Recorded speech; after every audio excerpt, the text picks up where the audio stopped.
Now the question hour. Question number 166, Professor Mallikarjun Kharge. Question number 166. Honorable Mr. Sriman Pratap Joshi ji. The reply is table of the House, sir. The first supplementary, Professor Manoj Kumar. Sir, thank you very much. The entire nation wants a supplementary. That's why my Prime Minister and Home Minister is conspicuously missing the House when the nation is agitated. Honorable Minister. ये कुछ समझ ही नहीं है sir. ये question कुछ department पे है. ये क्वेश्चन हमें पूछ रहे हैं सर. ये गलत तरीका है. ये ठीक नहीं है सर. बहुत लर्निंग नंबर है. This is not good. Second supplementary, Sri Kalan.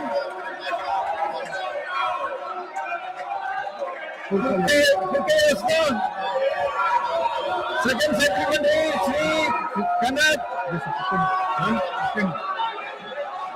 Thank you, Honorable Chairman, sir.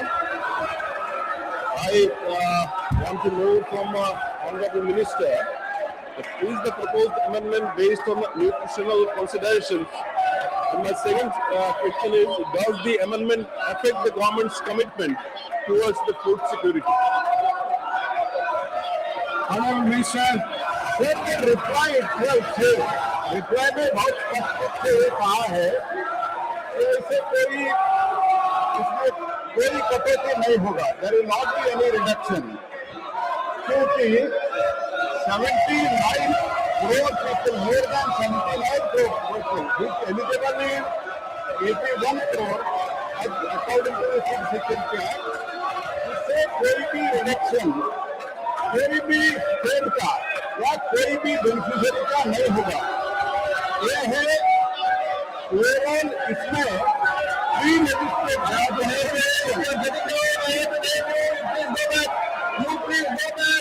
You are not supposed to get into the jail. I will name you. Please don't force me to take some action.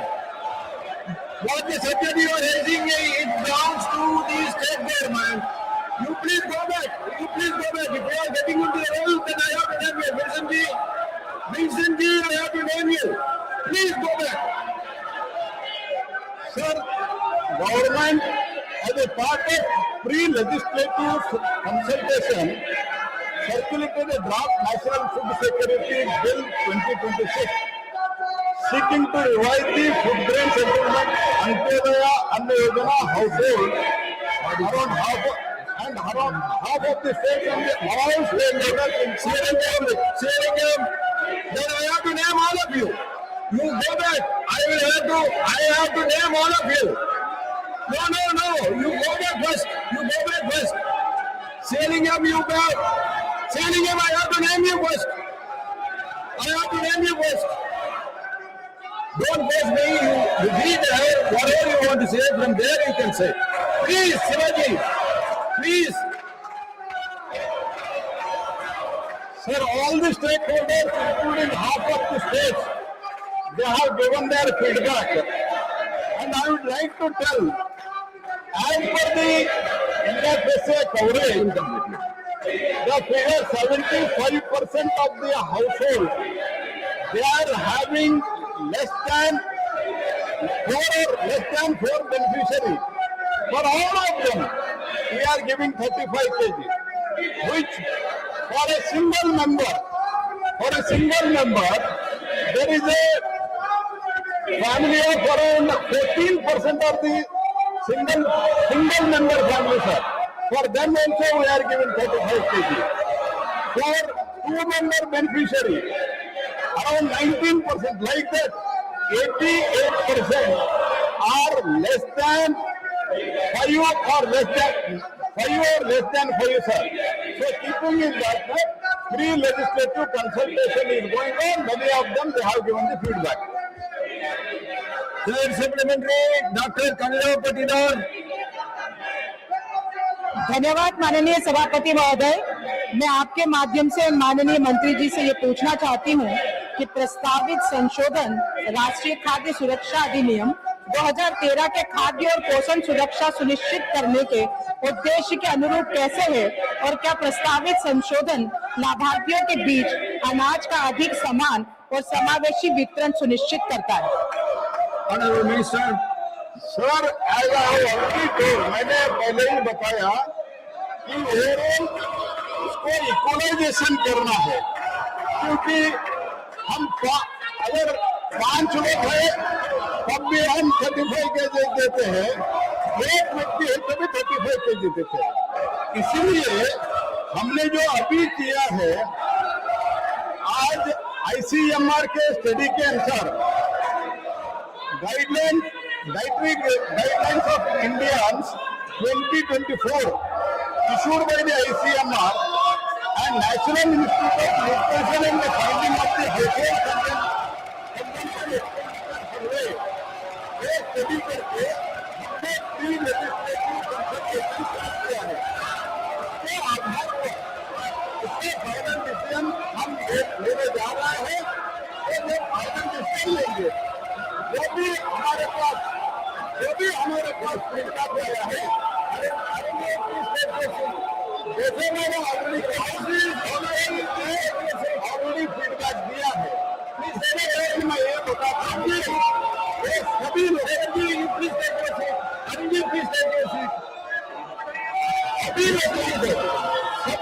को equally ration बांटने का जिम्मेदारी भारत सरकार के है। जैसे मैंने कहा, 81 करोड़ पीपल आर गेटिंग प्रधानमंत्री गरीब कल्याण अन्न योजना में फ्री सीरियल मिल रहे हैं, जिसमें कि world's largest food security programme under the dynamic and popular leadership of the prime minister Shri Narendra Modi. Nowhere world such a huge food security program is going on, sir. So we are time to time. It was actually done 35 kg in 2013 Act. But as far as now it is concerned, for the equal distribution, we are pre-consulting. Before bringing the registration, we are pre-consulting. Food Supplementary, Dr. Bhim Singh ji.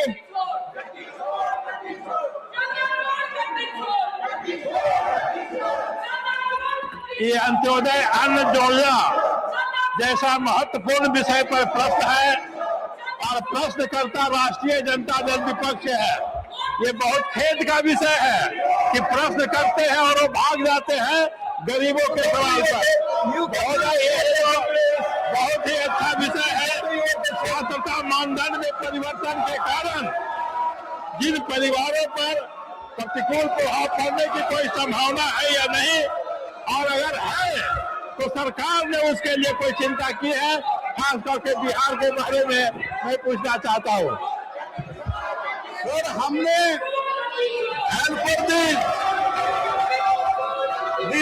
Dietary guidelines of Indians 2024 issued by ICMR and National Institute of Nutrition and the findings of household consumption expenditure survey, किसी को भी इसका असर नहीं होगा और कोई प्रतिकूल परिणाम नहीं होगा, ये मैं स्पष्ट रूप से कहना चाहता हूँ।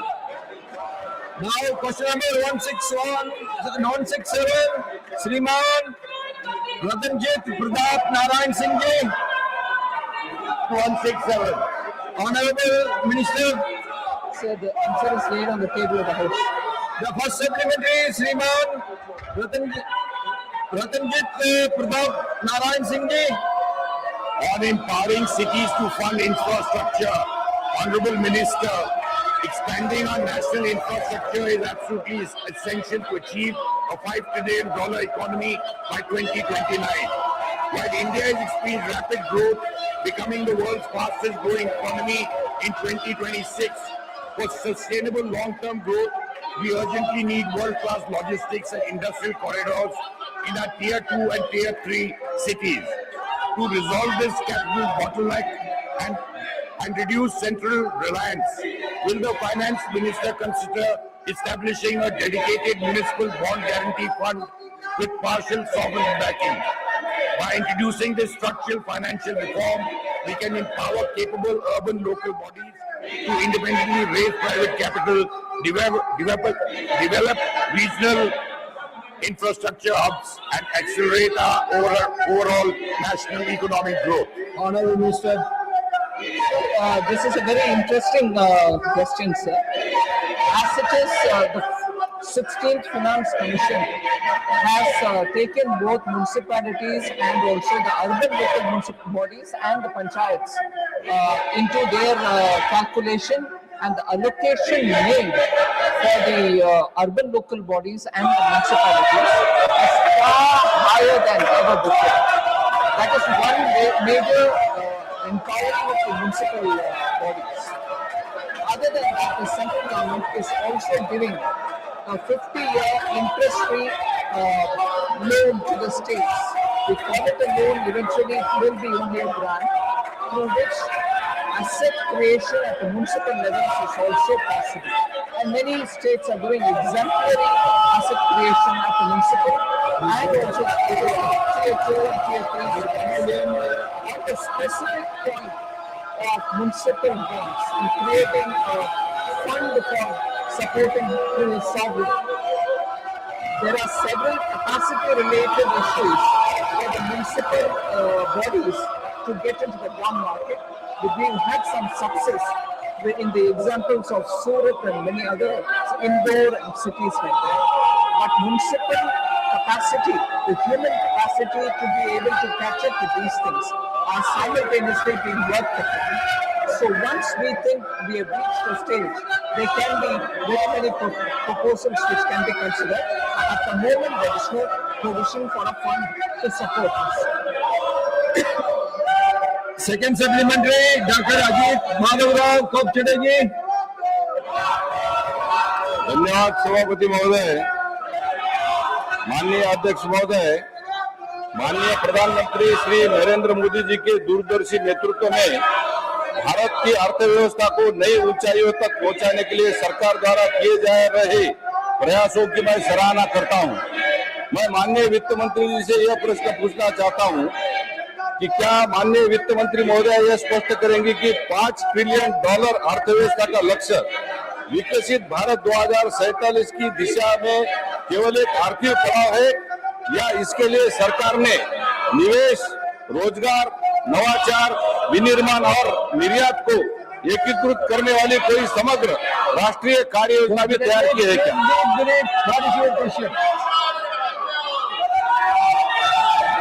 So, the honorable member has raised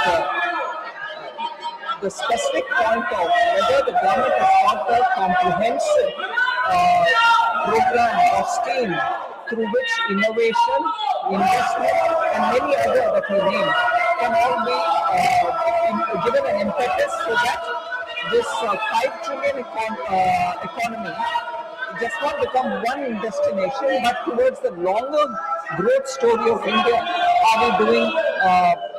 Are we taking initiatives? There are several initiatives which are actually a part of this written answer that we've given, not just from the government, but also through ease of doing business, the regulators coming into the play, so that everything becomes easier for investors. Also for innovation, we are supportive of the startups in such a way that when they want to register a patent, it doesn't take too long, and the patent which is registered can also be quickly commercialized. Other than this, there are several such programs through various departments, like the PLIs that we give, which is an extremely good success story in not just getting one particular industry to manufacture, but to bring the entire ecosystem itself is paying off very well for the economy to be buoyant. Third supplementary, Shriman Pramod Boraji. Honorable Chairman sir, with your permission, I want to ask Madam Finance Minister, in view of the government's objective of making India a $5 trillion economy by the financial year 2028-29, will the Honorable Minister be pleased to state how the farmers of the country are expected to benefit from the achievement of this objective in terms of increase of farmers' income in real terms?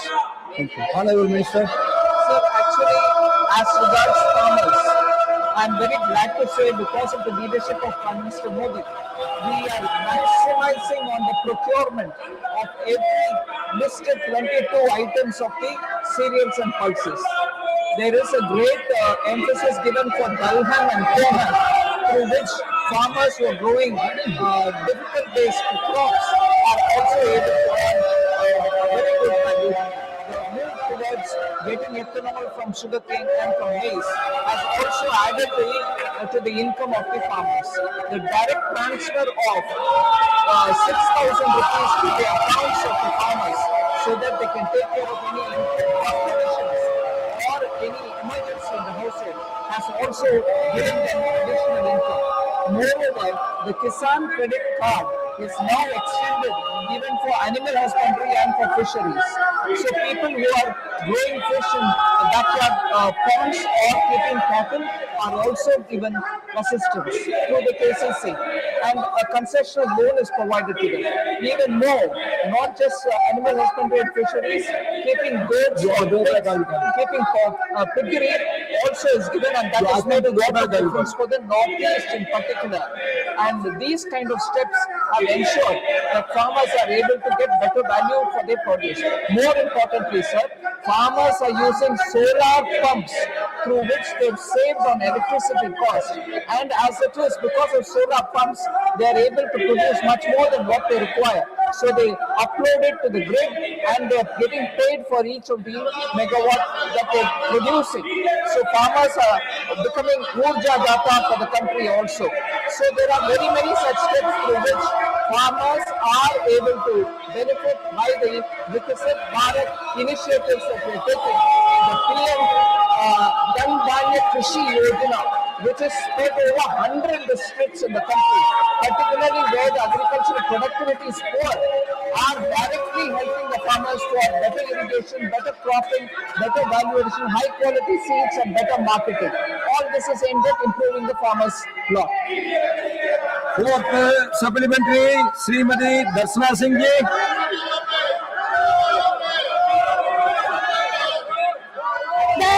मैं आपके माध्यम से माननीय मंत्री जी से जानना चाहती हूँ कि भारत की डिजिटल अर्थव्यवस्था और यूपीआई जैसी डिजिटल भुगतान व्यवस्था ने छोटे व्यापारियों, ग्रामीण उद्यमियों तथा महिलाओं की आर्थिक भागीदारी बढ़ाने में क्या भूमिका निभाई है?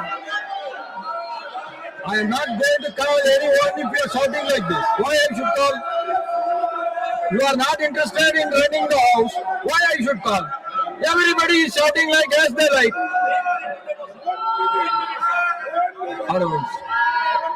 Specific question on the steps that are being taken to empower women and also small MSME units which are present in the rural areas.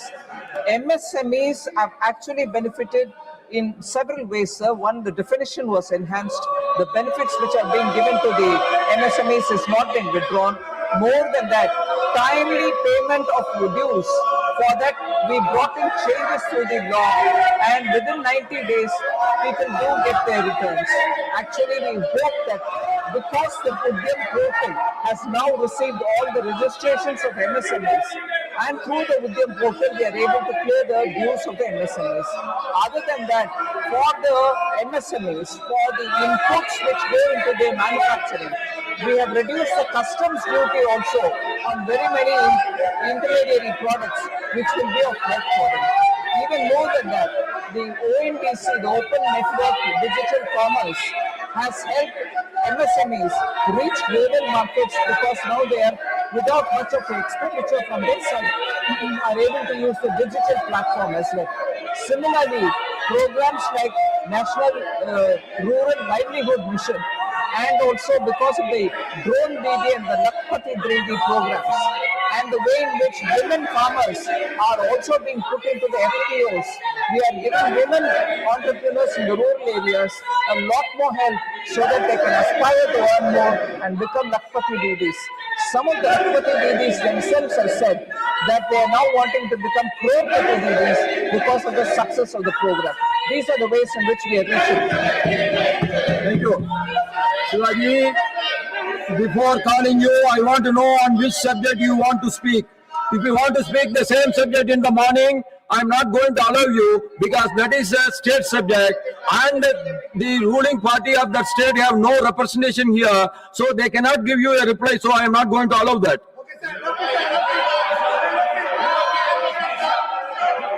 No, you tell me. Give the mic to Shivaji ji. But before speaking, you should tell what subject you are. If you are raising the same law and order subject, I am not going to allow you. No. This is Council of States, sir. This is Council of States. We represent the state of Tamil Nadu. No, you should read it.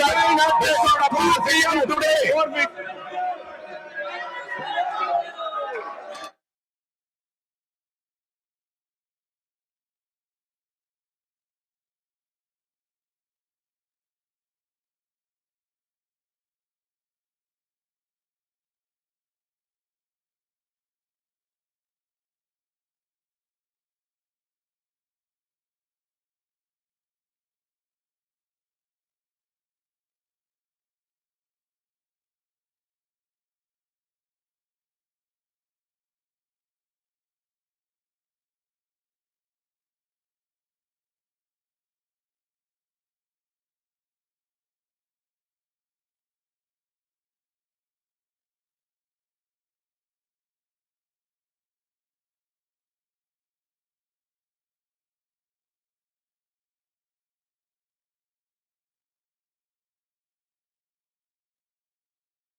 Hello and welcome viewers. You're watching this special presentation of Sunset TV with your host Kriti Mishra. A nation can formulate effective policies only when it possesses accurate and reliable information about its people.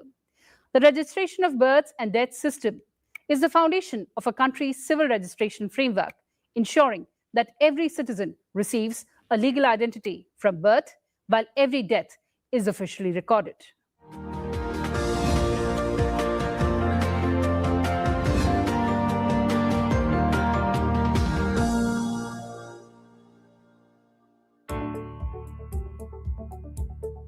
The bill was introduced in the Lok Sabha and it seeks to amend the Registration of Births and Deaths Act 1969, primarily to tighten the rules governing delayed registration of births and deaths, particularly where registration is sought more than 2 years after the occurrence of the event. Responding to the concerns raised during the introduction stage, Minister of Home Affairs Nityanand Rai said that the legislation is intended to curb fraudulent registrations without causing hardship to genuine citizens. He maintained that birth and death certificates form the foundation of several legal and administrative processes, and therefore their authenticity must be protected through stronger safeguards. मैं माननीय गृह मंत्री जी की ओर से प्रस्ताव करता हूं कि जन्म और मृत्यु रजिस्ट्रेशन अधिनियम 1969 का संशोधन करने वाले विधेयक पर विचार किया जाए। प्रश्न यह है कि खंड 1 अधिनियम सूत्र और विधेयक का पूरा नाम विधेयक का अंग बने। जो सदस्य इस पक्ष में है वो हाँ कहे, जो सदस्य इसके विरोध में वो ना कहे। मेरे विचार में निर्णय हाँ वालों के पक्ष में हुआ, हाँ वालों के पक्ष में हुआ।